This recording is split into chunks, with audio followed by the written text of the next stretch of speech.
Hello friends, स्वागत है आपका हमारे YouTube channel accounts by HJ में। यहाँ मैं हर्षित जोशी आप लोगों को अकाउंट्स पढ़ाने जा रहा हूँ।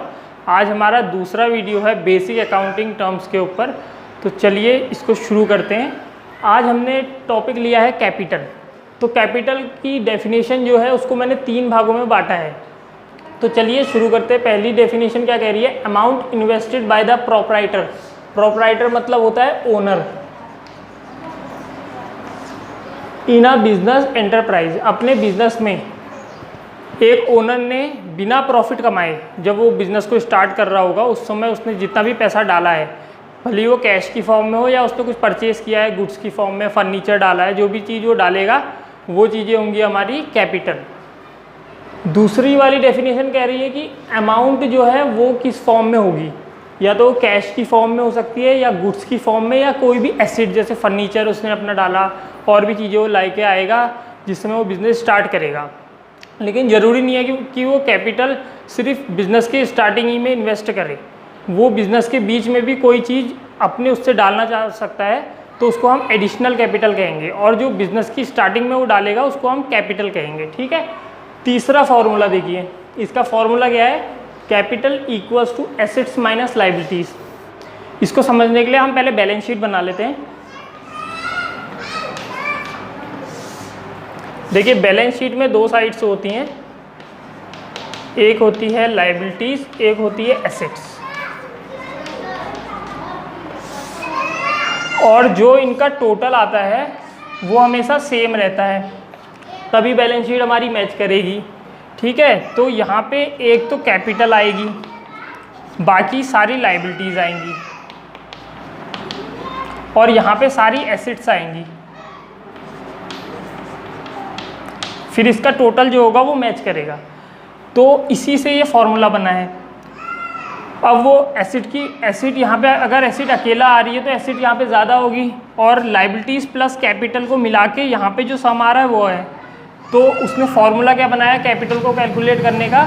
एसिड्स माइनस लायबिलिटीज़, क्योंकि एसिड्स हमेशा ज़्यादा है तो इसलिए एसिड को आगे रखा है, माइनस लायबिलिटीज़ कम होगी, तो जो भी बचेगा वो आ जाएगी हमारी कैपिटल।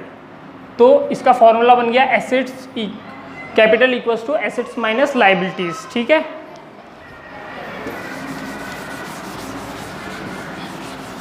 ये एग्जांपल आपको देता हूँ।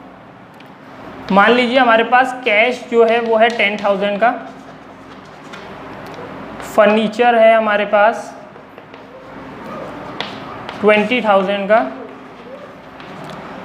बाकी हमारे पास एक कार है जो है 4 लाख रुपए की।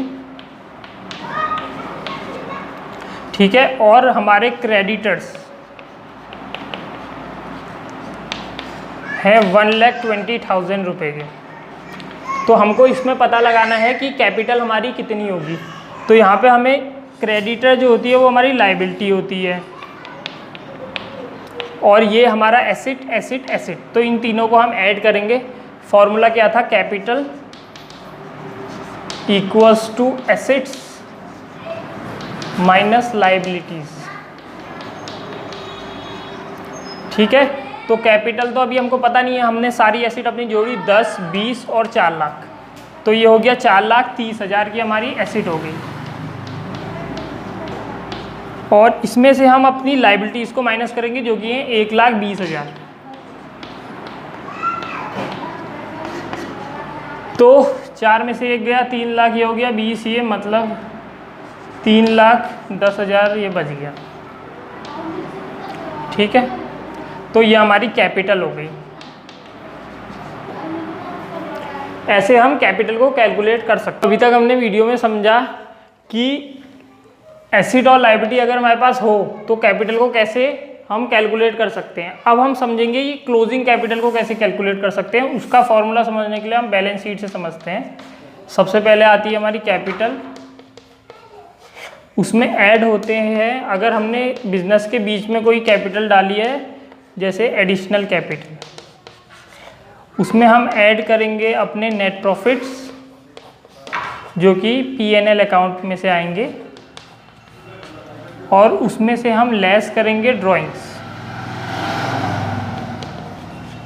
तो हमको पता चल जाएगा क्लोजिंग कैपिटल क्या है। ठीक है, तो ये बैलेंस शीट में देखिए कैपिटल, उसमें ऐड हुई हमारी एडिशनल कैपिटल, उसमें हमारे जो net profit and loss account से आएंगे वो, उसमें से हम जो हमारे पर्सनल खर्चे हैं ड्राइंग्स, जिसके बारे में हमने कल समझा था कल की वीडियो में, उसको माइनस करेंगे तो हमको मिल जाएगी हमारी क्लोजिंग कैपिटल। तो इसका फॉर्मूला हम क्रिएट करते हैं। चौथा पॉइंट है क्लोजिंग कैपिटल का formula. Closing capital equals to opening capital plus additional capital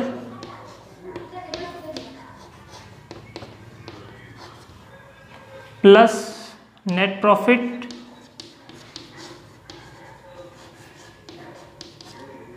less drawings.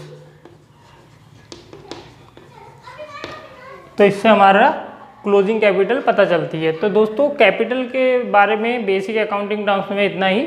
बाकी हम बेसिक अकाउंटिंग टर्म्स को अगली वीडियोस में जितनी आती रहेंगी उसमें हम डिस्कस करते रहेंगे। अगर आपको ये वीडियो पसंद आई हो तो वीडियो को लाइक कीजिए, चैनल को सब्सक्राइब कीजिए। धन्यवाद।